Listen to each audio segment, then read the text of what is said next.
More pants.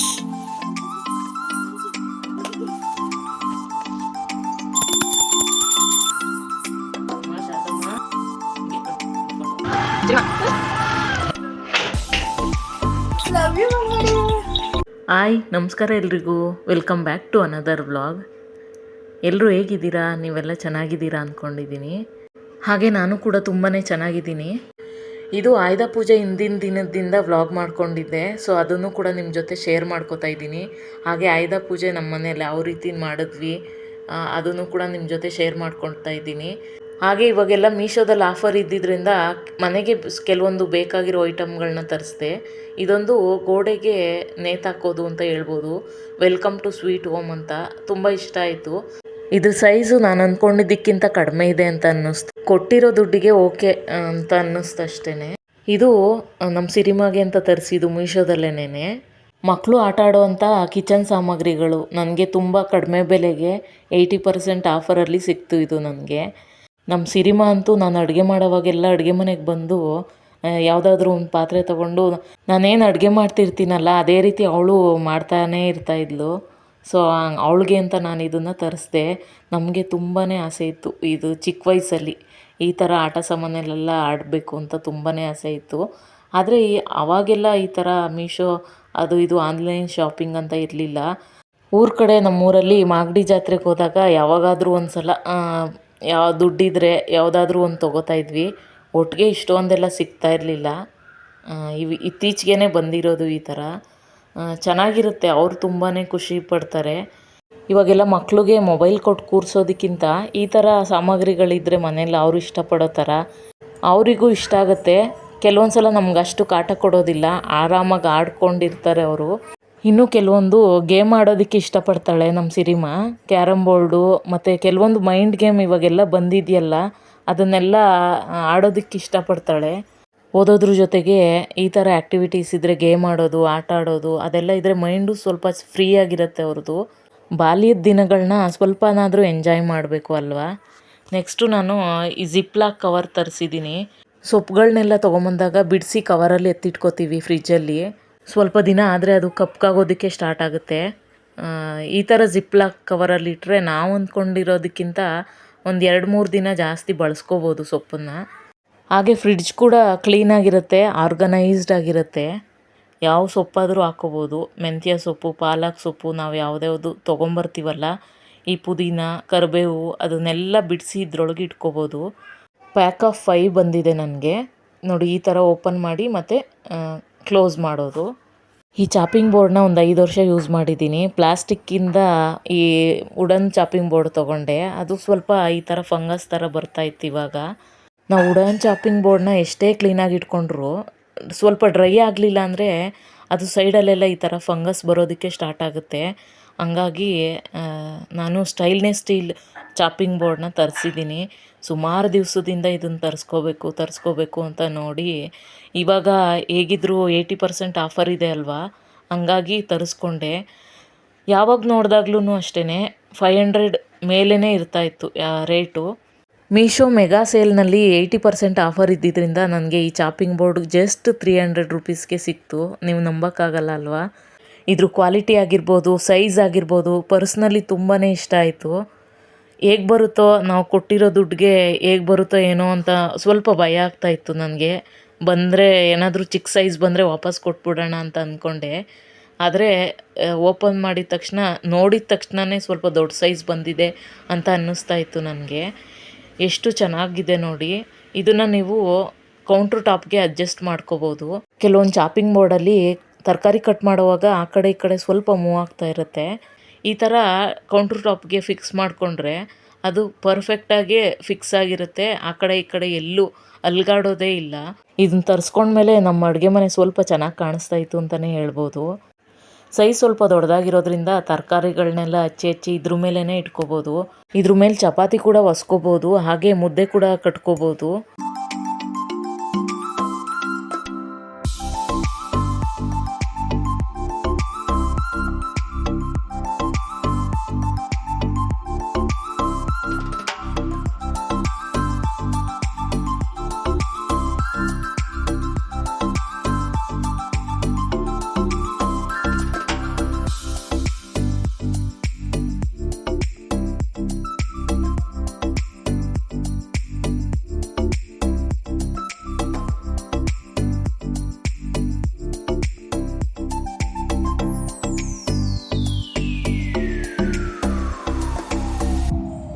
ಗುರುವಾರದ ದಿನ ಎಲ್ಲ ಮನೆಯೆಲ್ಲ ಕ್ಲೀನ್ ಮಾಡ್ಕೊಂಡ್ವಿ. ಹಸ್ಬೆಂಡ್ಗೆ ರಜೆ ಇದ್ದಿದ್ದರಿಂದ ನನಗೆ ಸ್ವಲ್ಪ ರಿಸ್ಕ್ ಅನಿಸ್ಲಿಲ್ಲ. ಇವರಿಬ್ರೂ ಇಟ್ಕೊಂಡು ಕೆಲಸ ಮಾಡ್ಕೋಬೇಕು, ಮನೆಯೆಲ್ಲ ಕ್ಲೀನ್ ಮಾಡ್ಕೋಬೇಕು ಅಂದರೆ ಸ್ವಲ್ಪ ಕಷ್ಟನೇ. ಅವ್ರು ಇದ್ದಿದ್ದರಿಂದ ಅಷ್ಟು ರಿಸ್ಕ್ ಅನಿಸ್ಲಿಲ್ಲ. ಜೊತೆಗೆ ಮಾತಾಡಿಕೊಂಡು ಹಾಗೇ ಒಂದೊಂದು ಕೆಲಸ ಮಾಡುವಾಗ ಯಾರಾದರೂ ಒಬ್ಬರು ಜೊತೇಲಿದ್ದರೆ ಸ್ವಲ್ಪ ಸಹಾಯ ಆಗುತ್ತೆ ನಮಗೆ. ಒಂದು ಕಡೆಯಿಂದ ಎಲ್ಲನೂ ಪೂಜೆ ಮಾಡೋದ್ರಿಂದ ಬೀರು, fan, fridge, washing machine, electric items ಅದಕ್ಕೆಲ್ಲ ಪೂಜೆ ಮಾಡೋದ್ರಿಂದ ಎಲ್ಲನೂ ಒಂದು ಕಡೆಯಿಂದನೂ ಕ್ಲೀನ್ ಮಾಡ್ಕೊಂಡು ಬಂದ್ವಿ. ಸುಮಾರು ಒಂದಿನ ಪೂರ್ತಿ ಕ್ಲೀನಿಂಗಿಗೆ ಆಗೋಯಿತು. ನೀಟಾಗಿ ಕ್ಲೀನ್ ಮಾಡ್ಕೊಂಡು ಒರೆಸ್ಕೊಂಡು ಬರೋದಕ್ಕೆ 8 ಗಂಟೆಗೆ ಸ್ಟಾರ್ಟ್ ಮಾಡಿದ್ದಕ್ಕೆ ನಾಷ್ಟ ಮಾಡಿಕೊಂಡು ರಾತ್ರಿ 8 ಗಂಟೆ 8:15 ಆದ್ರೂ ಮುಗಿಲಿಲ್ಲ. ಬೇಡ ಬೇಡ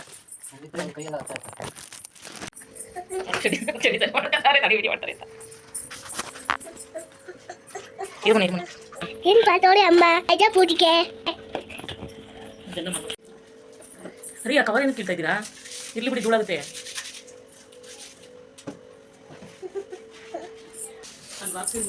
ನೋಡಿ ಫ್ರೆಂಡ್ಸ್, ಏನು ಹಾಕಿದ್ದಾರೆ? ನೋಡಿ ಫ್ರೆಂಡ್ಸ್,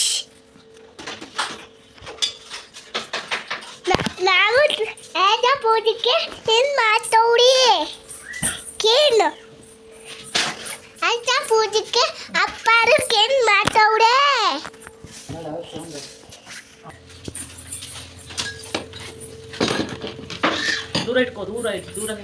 ಕಿಟಕಿ ಬಾಗಿಲಿಂದ ಹಿಡಿದು ಕಿಚನ್ನು, ಬಾತ್ರೂಮು, ಬಚ್ಚಲು ಮನೆ ಎಲ್ಲನೂ ಒಟ್ಟಿಗೆ ಕ್ಲೀನ್ ಮಾಡ್ಕೊಂಡಿದ್ದರಿಂದ ಬಾಡಿ ಫುಲ್ ಟಯರ್ಡ್ ಆಗಿತ್ತು. ನಾನು ವೀಡಿಯೋ ಮಾಡೋದಕ್ಕಾಗಲಿಲ್ಲ. ನನ್ನ ಮಗಳು ಸ್ವಲ್ಪ ಸ್ವಲ್ಪ ತೆಕ್ಕೊಂಡಿದ್ಲು ಇದನ್ನ. ಬೆಳಗ್ಗೆ ಬೇಗನೆ ಎದ್ದು ಎಲ್ಲ ಸ್ನಾನ ಮಾಡಿಕೊಂಡು ನಂತರ ಪೂಜೆ ಎಲ್ಲ ರೆಡಿ ಮಾಡ್ಕೋತಾ ಇದ್ದೀವಿ. ಒಂದೇ ದಿನದಲ್ಲಿ ಮನೆಯೆಲ್ಲ ಪೂರ್ತಿ ಕ್ಲೀನ್ ಮಾಡ್ಕೊಂಡಿದ್ದರಿಂದ ಬಾಡಿ ಎಷ್ಟು ಪೇಯ್ನ್ ಆಗಿತ್ತು ಅಂತಂದರೆ ಬೆಳಗ್ಗೆ ಎದ್ದೋಳೋಕ್ಕೆ ಆಗ್ತಾಯಿಲ್ಲ. ನನಗಂತೂ ಕಣ್ಣೇ ಬಿಡೋಕ್ಕಾಗ್ತಾಯಿಲ್ಲ. ಈ ಮಸಲೆಲ್ಲ ಪೇಯ್ನ್ ಬಂದ್ಬಿಟ್ಟಿತ್ತು. ಹಂಗೆ ಊಟನೂ ಬೇಡ, ಏನೂ ಬೇಡ, ಜಸ್ಟ್ ನಿದ್ದೆ ಮಾಡಿದ್ರೆ ಸಾಕು ಇನ್ನೊಂದು ಸ್ವಲ್ಪ ಹೊತ್ತು ಅಂತ ಅನ್ನಿಸ್ತಾ ಇತ್ತು. ವರ್ಷಕ್ಕೊಂದೇ ಸಲ ಇವನ್ನೆಲ್ಲ ಪೂಜೆ ಮಾಡೋದು. ಅದೇನೋ ಒಂಥರ ಎಲ್ಲ ಕ್ಲೀನ್ ಮಾಡ್ಕೊಂಡು ಮಾಡಿದ್ರೇ ಅದೊಂಥರ ಸಮಾಧಾನ ಮನಸ್ಸಿಗೆ. ಹಬ್ಬದ ಸೆಲೆಬ್ರೇಷನ್ ಅಂತ ಬರೋದು ಮೊದಲು ಈ ಕ್ಲೀನಿಂಗಿಂದನೇ ಅಲ್ವಾ?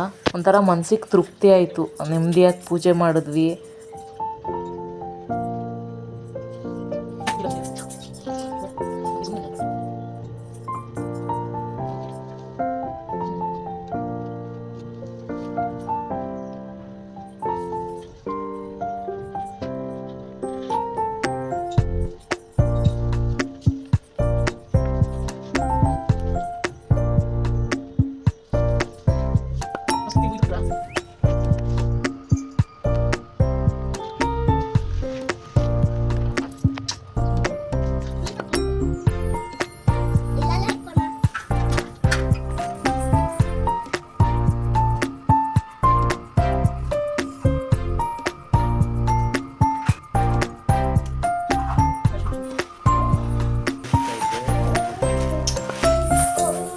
ಕೊಡ್ತೀನಿ.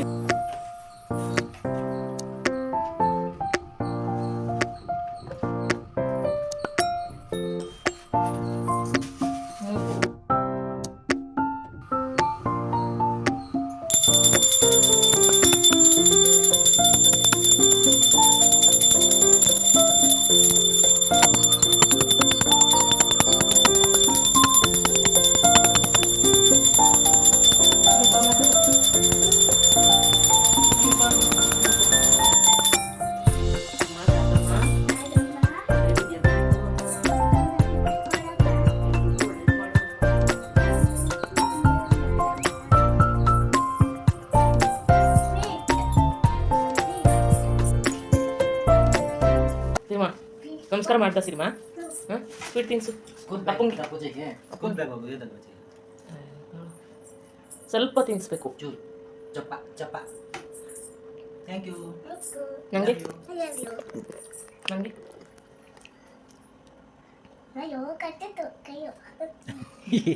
ನಮ್ಮ ಖಚಿತ ಕೈ.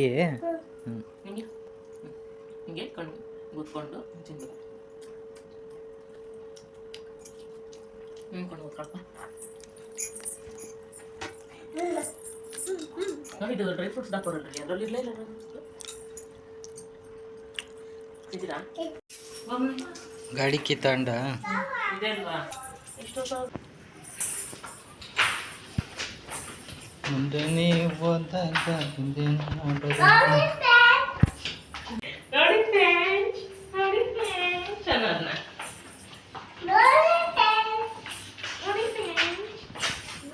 ನಾವು ಲಡ್ಡುನ ನೋಡೋದಕ್ಕೆ ಹೋಗ್ತಾ ಇದ್ದೀವಿ ನೋಡಿ ಫ್ರೆಂಡ್ಸ್. ಅತ್ತೆ ಮನೇಲಿ ಬಿಟ್ಟಿದ್ದೀವಿ ಲಡ್ಡುನ.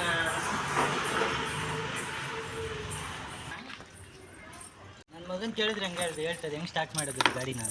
ಅವ್ರು ಕ್ಲೀನಾಗಿ ಬರ್ತಾರೆ ಸ್ಟಾರ್ಟ್ ಮಾಡೋದು. ನಮಗೆ ಬರೋದೇ ನಮ್ಮ ಲಡ್ಡು ಮನ ಅವ್ರ ಅತ್ತೆ ಮನೇಲಿ ಬಿಟ್ವಿ ನೈಟು ಹಾಲು ಕುಡಿಯೋದು ಬಿಡಿಸ್ಬಿಡೋಣ ಅಂತ. ಒಂದು ರಾತ್ರಿ ಅವಳು ಇಲ್ಲದೆ ಕಳೆದಿರೋದು ಇದೇ ಫಸ್ಟು ಟೈಮು. ಬೆಳಗ್ಗೆ ಎದ್ದಿದ ತಕ್ಷಣ ಯಾವಾಗ ನೋಡ್ತೀನಿ ಅಂತ ಅನ್ನಿಸ್ತಾ ಇತ್ತು ನನಗೆ. ಮನೇಲಿ ಪೂಜೆ ಎಲ್ಲ ಮಾಡಿ ಮುಗಿಸೋಷ್ಟೊತ್ತಿಗೆ 11 ಗಂಟೆ ಆಗಿತ್ತು. ಟಿಫನ್ ಏನೂ ಮಾಡಿರಲಿಲ್ಲ. ಹೊರಗಡೆ ಒಂದು ಏನಾದರೂ ಇಡ್ಲಿ ಏನಾದರೂ ತಿನ್ಕೊಂಡು ಹೋಗ್ಬಿಡೋಣ ಬಾ ಅಂತ ಅಂದರು ಹಸ್ಬೆಂಡು. ಚಟ್ನಿ ನಿಮಗೆ ಎತ್ಕೊಂಡು ಅವ್ಳು ತಿಂತೀನಿ ಅಂತ ಇಸ್ಕೊಂಡು ಹೋಯ್ಕೋ ಬೈಗೆ ಹೋಯ್ಕೋ.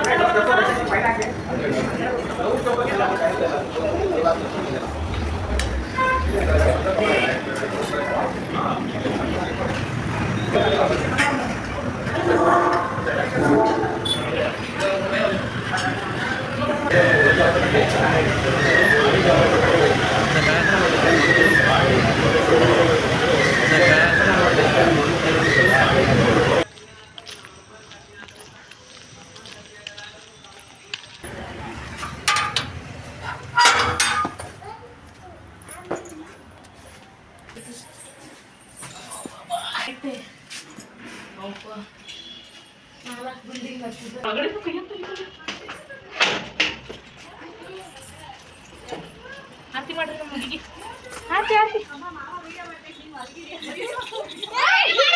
ಇಲ್ಲ ತಕ್ಕಿ ನೋಡ್ರಿ ಅಲ್ಲೋಡು ಜಿಗಿಯದ ಬಾಬು ಅನ್ನೋದೇನ ಇಲ್ಲ ಅನ್ನಲ್ಲ. Vasu ಸಾವಿತ್ತು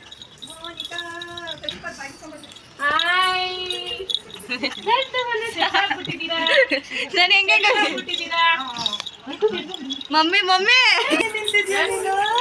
love you mummy. ಏನ್ ಅಲ್ಲಿ ನೋಡ್ತಾ ಇದ್ಯಾ? ಇಲ್ಲಿ ನೋಡು ಇಲ್ಲಿ ರಾತ್ರಿ ಯಾರ್ ಬಂದ್ರು ಹಿಂಗೆ ಆಡೋದು ಅಂದ್ರೆ ಅದಕ್ಕೆ ಅವ್ರೆ ಅಲ್ಲ ಮುದ್ದು ಈ ಬಂಗಾರ ಮಮ್ಮ ಲಡ್ಡು ಏನಾನ ಒಂಚೂರು ಕುಯ್ ಅದೇ ಅವಳು ಕುಯ್ಯನಂಗಿಲ್ವಂತೆ ಯಾರು ಓಡೋಗಿ ನಾನು ಎದೋಳಷ್ಟರಲ್ಲಿ ಇಲ್ಲಿಂದ ಹೋಗೋಷ್ಟರಲ್ಲಿ ಅವಳು ನಿದ್ದೆ ಮನೆಯಲ್ಲಿ ಹತ್ರ ಸಾಕು ಇದೇ ಹೋಗಿ ಫಸ್ಟ್ ನಿಂತ್ಕೊಂಡು ಹಿಂಗ್ ಅಂತ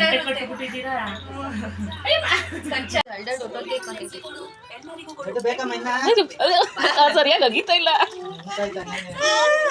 ಟಕಿ ಅಷ್ಟೇ